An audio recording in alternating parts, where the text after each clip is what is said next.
Okay, we're doing creating a box and whisker plot 101. So we have all these data points here in bold at the top there, as you can see right here, and they're not in order. So the first thing I did was save you time. I just wrote them in order from least to greatest, which you need to do in order to do a bunch of things. But obviously, not only that, you do need to know that for the median number anyway, but you are going to be needing that for box and whisker plots.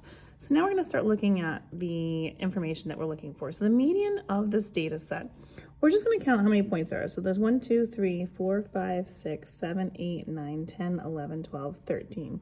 So there's 13 data points. So how I usually tell students to do this is once you take the number of data points that you have, divide it by 2. In this case, it's 6.5. So since it is a 0.5 answer, you're just going to round that number up, and 7 would be your middle number. So 1, 2, 3, 4, 5, 6, 7. So meaning the 7th number is your middle number. That is your median. So the answer for this would be 12. Now we're asked to find the median of the lower half of the data, which is your Q1 or your lower median. And so we're going to take all the data points that are right here, and there are 6 of them. And we're going to kind of look at where's the middle of those. So the median of those, and since there's 6 numbers included in that, I divide that by 2 and you get 3. So that means that 3 and 4 are your middle numbers. So anytime there's an even number of data points, you have 2 middle numbers.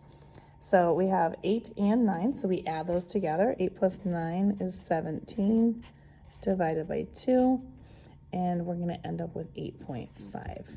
So 8.5 is my Q1 value. And then we're going to do the same thing for the second question here. Find the median of the upper half, which is also called your Q3. Those Q3 numbers are all these numbers that are above it.